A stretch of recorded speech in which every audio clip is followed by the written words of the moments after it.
নমস্কাৰ বন্ধু বান্ধৱীসকল, স্বাগতম জনাইছোঁ এম ডিজিটেল টেকনলজি লৈ। অৰুন্ধতী গোল্ড স্কিমৰ কাৰণে আপোনালোকে কেনেকৈ অনলাইন যোগে আবেদন কৰিব, ষ্টেপ বাই ষ্টেপ কেনেকৈ আবেদন কৰিব, ফুল প্ৰচেছ মই এই ভিডিঅ'টোত দেখাই দিম। আৰু আপুনি যোগ্য হয়নে নহয় অৰুন্ধতী গোল্ড স্কিমৰ যিটো আবেদন কৰিব অনলাইন যোগে, এইটো আপোনালোকে যোগ্য হয়নে নহয় মই এই ভিডিঅ'টোত দেখাই দিম। আৰু এইটো আবেদন কৰিলে আপোনালোকে 50,000 টকা লাভ কৰিব। আৰু মই এই ভিডিঅ'টোত একেবাৰে সকলোখিনি তথ্য ষ্টেপ বাই ষ্টেপ দেখাই যাম। ভিডিঅ'টো স্কিপ নকৰিব, একেবাৰে শেষলৈ চাই থাকিব। আৰু যদি আমাৰ চেনেলটো তেতিয়ালৈকে নতুন হৈ আছে, প্লিজ চেনেলটো ছাবস্ক্ৰাইব কৰি কাষত থকা বেল আইকনটো প্ৰেছ কৰি দিব।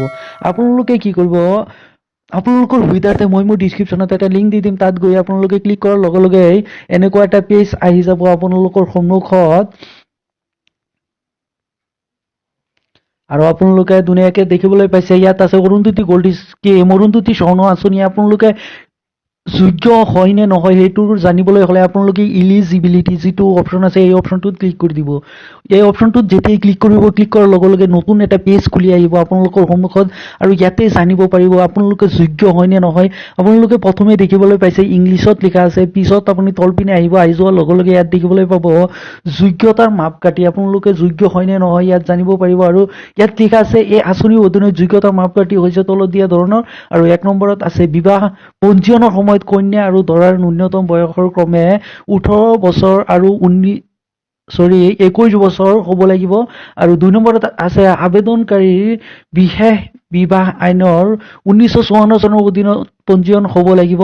আৰু 3 নম্বৰত আছে আবেদনকাৰী গৰাকী 2019 1 ডিচেম্বৰ বা তাৰ পিছত বিবাহ সম্পন্ন কৰা হ'ব লাগিব। আৰু আবেদনকাৰী গৰাকীয়ে 2020 1 জানুৱাৰী বা তাৰ পিছত বিবাহ পঞ্জীয়ন কৰিব লাগিব। আৰু 5 নম্বৰত আছে আবেদনকাৰী কন্যাগৰাকীয়ে বিবাহ পঞ্জীয়নৰ বাবে কৰা আবেদনৰ দিনাখন অৰুন্ধতী স্বৰ্ণ উপহাৰ আঁচনিৰ অধীনত পাবলগীয়া লাভালাভৰ বাবে আবেদন কৰিব লাগিব। আৰু তাৰ পাছত আছে আবেদনকাৰী কন্যাৰ পিতৃ মাতৃৰ মুঠ বাৰ্ষিক আয় 5 লাখ টকাতকৈ কম হ'ব লাগিব। আৰু আবেদনকাৰী কন্যাগৰাকীয়ে তেওঁৰ কেৱল প্ৰথম বিবাহ বাবেহে এই লাভালাভৰ সুবিধা লাভ কৰিব পাৰিব। আৰু ৰাজ্যখনৰ আদিবাসী সম্প্ৰদায় যিসকলৰ চাহ জনজাতি লোকসকলৰ বাবে বাকী সকলো শ্ৰেণীৰ কন্যা বা দৰা দুয়োৰে কমেও হাইস্কুল শিক্ষান্ত পৰীক্ষা অৰ্থাৎ HSLC বা সম পৰ্যায়ৰ পৰীক্ষাত উত্তীৰ্ণ হ'ব লাগিব। আৰু ইয়াত 9 নম্বৰত আছে পৰৱৰ্তী 5 বছৰৰ বাবে আদিবাসী সম্প্ৰদায়কে ধৰি চাহ জনজাতিৰ লোকসকলৰ ক্ষেত্ৰত কোনো ন্যূনতম শিক্ষাগত অৰ্হতাৰ প্ৰয়োজন নাই, কিয়নো অসমৰ বেছিভাগ চাহ জনজাতিয়ে হাইস্কুলৰ সুবিধা নাই। আৰু এইটো আপোনাৰ যদি যোগ্য থাকে, আপোনাৰ যিটো আপোনালোকে পঢ়ি আছে এইটো যদি যোগ্যতা থাকে, তেতিয়াহ'লে আপোনালোকে এই আবেদন কৰিব পাৰিব, অনলাইন যোগে আবেদন কৰিব পাৰিব। আপোনালোকক সৰু এটা ৰিকুৱেষ্ট কৰিছোঁ, আপোনালোকে ভিডিঅ'টো একেবাৰে শেষলৈ চাই থাকক, নহ'লে বুজি নাপাব। আপোনালোকে অনলাইন যোগে এপ্লাই কৰিবলৈ হ'লে আপোনালোকে এইটো দেখিবলৈ পাইছে চিটিজেন বুলি অপশ্যন আছে, এইটো অপশ্যনত ক্লিক কৰিব। ক্লিক কৰাৰ লগে লগে প্ৰথম যিটো অপশ্যন আছে এপ্লাই অনলাইন, এপ্লাই অনলাইনত ক্লিক কৰাৰ লগে লগে এনেকুৱা এটা পেজ আহি যাব। আৰু ইয়াত দেখিবলৈ পাইছে যে অনলাইন যোগে যেতিয়া এপ্লাই কৰিব, এই ফৰ্মটো ফিল আপ কৰিব, ইংলিছত ফিল আপ কৰিব নে অসমীয়াত নে বাংলাত, কোনটোত ফিল আপ কৰিব এইটো আপোনালোকে লেংগুৱেজটো ইয়াত চিলেক্ট কৰিব লাগিব। লেংগুৱেজটো আপুনি যেতিয়া চিলেক্ট কৰিব, চিলেক্ট কৰাৰ পিছতে আপোনালোকৰ নতুন এটা পেজ আৰু এটা নতুন পেজ খুলি আহিব। আহি যোৱাৰ লগে লগে আপোনালোকে যদি ইংলিছত ক্লিক কৰে তেতিয়াহ'লে ফৰ্মটো ইংলিছত আহিব, আৰু অসমীয়াত ক্লিক কৰিলে অসমীয়াত আহিব। আপোনালোকৰ সন্মুখত দেখিবলৈ পাইছে আহি গৈছে আপোনালোকৰ ফৰ্মখন। আৰু এই ফৰ্মটো আপোনালোকে ফিল আপ কৰি ছাবমিট কৰিলে আপোনালোকে 50,000 টকা পাই যাব। আৰু এই ফৰ্মটো ফিল আপ কৰিবলৈ হ'লে আপোনালোকে প্ৰথমে দেখিবলৈ পাইছে যে ইয়াত লিখা আছে সামাজিক সম্প্ৰদায়, এইটো আপোনালোকে কোনটো হয় আপোনাৰ চাহ জনজাতিৰ কাৰণে দিয়া আছে ফাৰ্ষ্ট 1 নম্বৰত।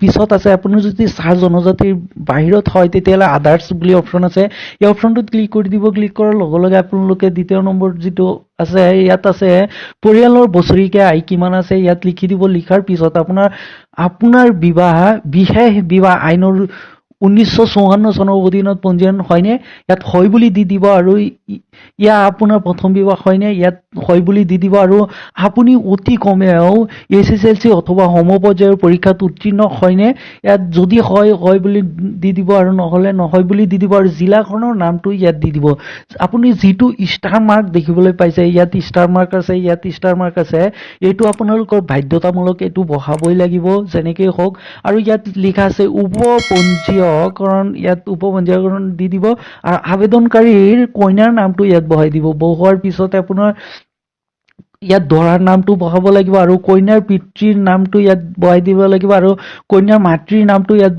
বহাই দিয়াৰ পিছত আপোনাৰ যিটো আবেদনৰ ঠিকানা আপোনাৰ ঠিকানাটো ইয়াত দি দিব আপোনাৰ ফুল এড্ৰেছ দি দিব দিয়াৰ পিছত ইয়াত পিন কোড দি দিব আধাৰ নাম্বাৰ ইয়াত বহাই দিব বহোৱাৰ পিছত আপুনি তলপিনে আহি যোৱাৰ লগে লগে ইয়াত দেখিবলৈ পাইছে বিবাহ নিবদ্ধ সম্পন্ন কৰা কাৰ্যালয় আপোনাৰ যিটো মেৰিট ৰেজিষ্টাৰ্ড কৰিছে এই তাৰ কাৰ্যালয়ৰ নামটো ইয়াত বহাই দিব আৰু বিবাহ নিবদ্ধ সম্পন্ন কৰা বিষয়াৰ নামটো ইয়াত বহাই দিব আৰু ইয়াত আছে বিবাহ নিবদ্ধ সম্পন্ন কৰা প্ৰমাণ পত্ৰ নম্বৰটো দি দিব দিয়াৰ পিছত আপোনালোকে ইয়াত বহাব লাগিব তাৰিখটো আপোনালোকে যিদিনাখন ৰেজিষ্টাৰ হৈছে আপোনাৰ বিবাহ হৈছে এইটো তাৰিখটো ইয়াত বহাই দিব ইয়াত ডেটটো বহাই দিব আৰু প্ৰমাণ পত্ৰ ইয়াত নম্বৰটো ইয়াত বহাই দিব আৰু দৰাৰ জন্ম তাৰিখ ইয়াত বহাই দিব বহোৱাৰ পিছত আপুনি ইয়াত দেখিবলৈ পাইছে আবেদনকাৰী ইমেইল দিব পাৰে ইয়াত বা আবেদনকাৰী মোবাইল নম্বৰো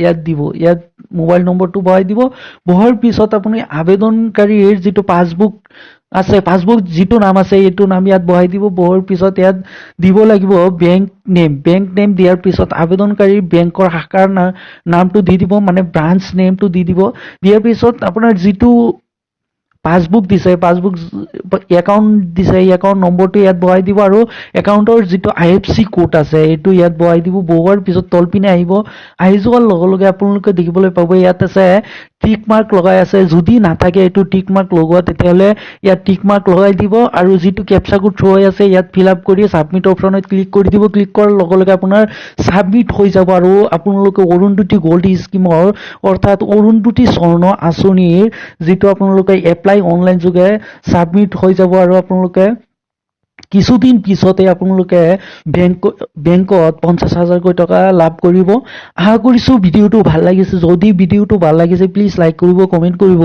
আৰু আপোনালোকৰ বন্ধু বান্ধৱীলৈ শ্বেয়াৰ কৰিবলৈ নাপাহৰিব